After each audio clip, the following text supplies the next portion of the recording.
Hi, all. We got to talk about these Taylor Swift, Blake Lively texts that got leaked from this Justin Baldoni case, okay? I had some other content planned from today, but this mess came through and I got to talk about it. If you've noticed, I do not talk about the Blake Lively, Justin Baldoni case on this channel, and there is a very good reason for that, okay? But y'all got into my DMs about these text messages, and they actually are worth talking about, so I am going to make an exception to address this. So, I haven't covered this case in a while, and why is that? There's a reason. The last time I tried to follow this lawsuit girl, I ended up listening to Candace Owens' podcast religiously and tuning in every week, wondering what Candace had to say. And then suddenly I find myself online Googling Emmanuel Macron's wife, wondering if she's transgender. And I'm thinking to myself, is everything okay, bitch? So I had to stop. I said, you know what? Enough is enough. I don't really know what the fuck is going on here. Nobody likes Blake Lively, and she's got a nasty stank bitch face. But, I don't really know Justin Baldoni, and I don't trust men. So, you know what I mean? So I'm team nobody, girl. I don't really know what happened. Was I there? No. And do I know anything about Colleen Hoover's dumbass book? No. So that's why I decided to mind my business and let it all go, okay? So that's why I haven't really been talking about the Blake Baldoni thing, okay? So here's the thing. The perception overall is part of Taylor's problem here, okay? Nobody likes Blake Lively. And I'm sorry to say that. I'm not saying that to be mean, okay? But the thing is, Blake Lively just comes across not well, okay? She's always got this, stank bitch face on like this on all the time, and it gives spoiled energy, and she's always throwing her husband's name around and to try to get her way, and doesn't have the talent to back it up at all. So she really rubs people the wrong way, and she kind of represents the elite or the rich that people want to eat, And quite frankly, Justin Baldoni's lawyer, Brian, whatever his name is really capitalizing on that, and making him seem like the little guy. And Blake and Ryan seem like the big guy trying to crush the little guy with all their power and all their weight. This Taylor Swift shit does not help that situation. It actually really plays right into that hand and makes things that much worse in a lot of different ways. And the thing is that I'm not talking about how people feel about Blake out of hate. I don't really know that lady. I don't really care about her either. And I don't really talk or think about people who I don't care about. But I'm just saying that the public never liked her and they're never gonna like her. People do not like Blake. She is not likable, and she never has been, quite frankly. She never has been. Now, people might say, some of the Swifties might be in here and be like, well, you say you don't talk about people you hate, but you're talking about Taylor Swift!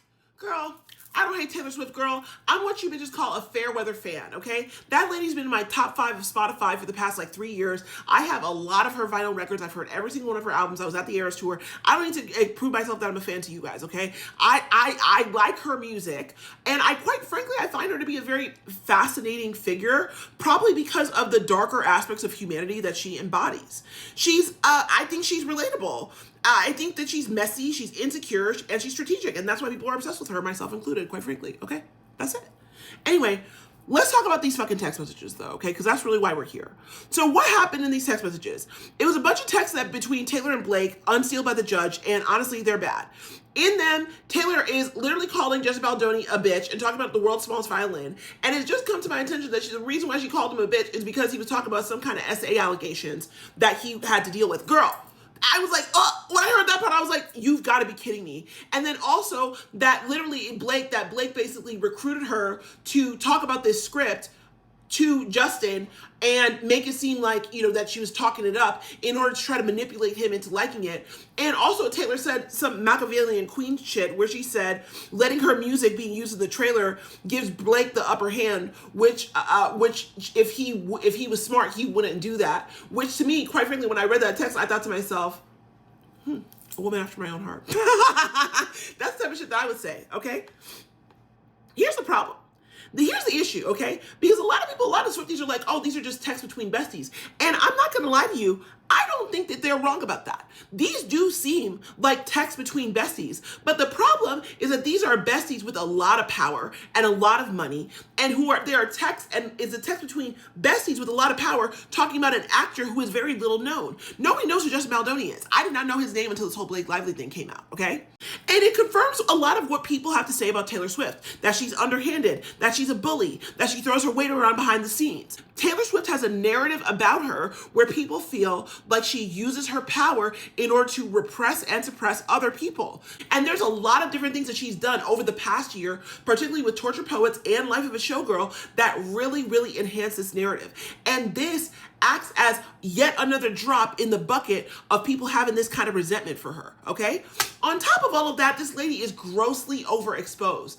This bitch has not gotten out of our fucking face since the fucking Eras Tour. And the Eras Tour started in 2023. It is 2026, and she has not given it a rest, okay? And I know it's Stephen Colbert. She's like, people want me to step aside, and I'm not going anywhere.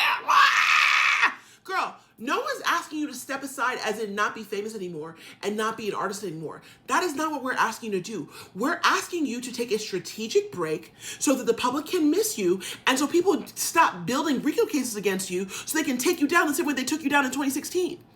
And here's the thing, these text messages are textbook mean girl behavior, and the optics are really, really bad. The texts are nasty, and more of them are getting released, and they look bad. And honestly, even if Justin Baldoni loses the case, because even his countersuit actually has already been dismissed, he is already going to win in court of public opinion, okay?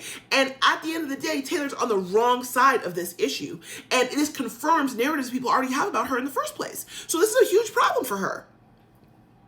Baldoni's team has really successfully legally framed this whole thing as rich, mean girls ganging up on the little guy. And these text messages basically confirm that framing. Now, do I really think that Taylor Swift did something really evil with these text messages? I'm going to be honest. I'm not biased. Not really. I think she just ride or die for her bestie, that her bestie had an op and she was team bestie. But she might not have known the full story, but she threw her weight around to defend her friend because they thought they had a common enemy. That's typical girlfriend behavior. That's not that manipulative, but it is, at the end of the day, it is mean. And also it is once again demonstrative of the fact that Taylor Swift seems to be, I don't know if she's unaware of the power differential or if she weaponizes her power differential against people to her own advantage. The text messages imply that she weaponizes the power differential to her own advantage, which is not a good look, especially in this whole eat the rich environment where people are really suffering economically. Justin Baldoni, even though he's a rich millionaire actor, is managing to effectively position himself as a little guy against basically Regina George and Gretchen Wieners.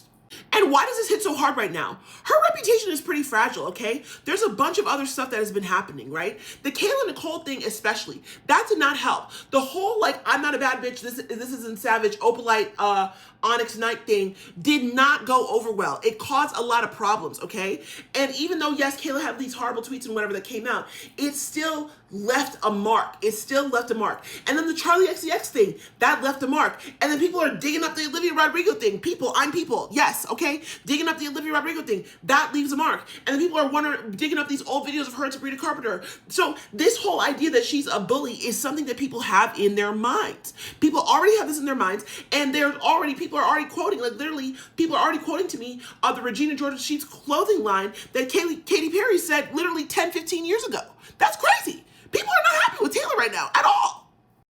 She's doing too much. People are fed up. The variance, the overexposure, the content saturation, it's adding up, and she needs to leave us the fuck alone. She needs to take a step back. But at this point, I think the snowball is already rolling down the hill, and her reputation is already in jeopardy, and this is a big hit. I don't think that this is a headshot. I don't think this is going to get her canceled, but to be honest, if it's not a headshot, it's a shot in the abdomen. That's what it is, okay? Honestly. And the thing is that the friendship optics are bad too, because people really do not like Blake. People think that she's a snake. People think that she's nasty, right? And Taylor's talking about good thing, I like my friends canceled, and talking about the world's smallest violin. Yo, just the same smallest violin that she was talking about in them text messages about Justin Baldoni. Not a good look, baby. Not a good look. It literally confirms a perception of two nasty blonde A-listers trying to press down on a little guy. They're laughing at a man with less power and throwing around their privilege. Nobody wants to see that right now in this day and age with the economy the way that it is. It's not just messy, it's elitist, and that is not the right side of history for right now. Anyway, final thoughts. Are the texts that wild between two close friends? No, not really, okay? I'm just being honest. They are just the type of text messages you would see between friends. I mean, listen, if you look at my text with my best friends, you might think that I was nasty too. I'm just gonna be honest, right? But are they a terrible look when the world is already side-eyeing you? Yes, okay? Yes. Taylor did not want to be part of this case, and Blake should not have dragged her into this by talking about how she's her Dracarys and her Khaleesi and whatever the fuck, you know. But apparently Taylor was aware of the Dracarys Khaleesi thing too, because I think she said Dracarys herself. So that's not something that she wasn't unaware of. And so now Taylor's fully in it. Her name has been fully pulled in it, and she looks bad. And you know, a lot of the reason why I got this whole platform, my sort of claim to like what really exploded this platform was my cancellation of Taylor Swift's story. Guys, this is a bar for bar reenactment of what happened in 2016. And we are right around the time where Taylor was talking shit about Nicki Minaj, or right about the time where she was doing that Calvin Harris shit, making out with Tom Hiddleston everywhere, okay? We are just like maybe a month or two before something major happening that takes this girl out. And I think she thinks that she's untouchable. She literally said in her song, In Life of a Showgirl, the title track, but baby, I'm immortal now. Girl, nobody's immortal. Nobody's immortal, especially not when you overexpose yourself and when you piss everybody off, okay? Nobody is immortal. This is the pileup. This is the drip, drip, drip of bad headlines. And this is another drop in a very full bucket. And it ain't looking good for her, okay? Anyway, and that's what I gotta say. That's my 10 cents about this whole thing. It's a hot ass mess, but we'll see what happens. We'll see you guys next time. Bye.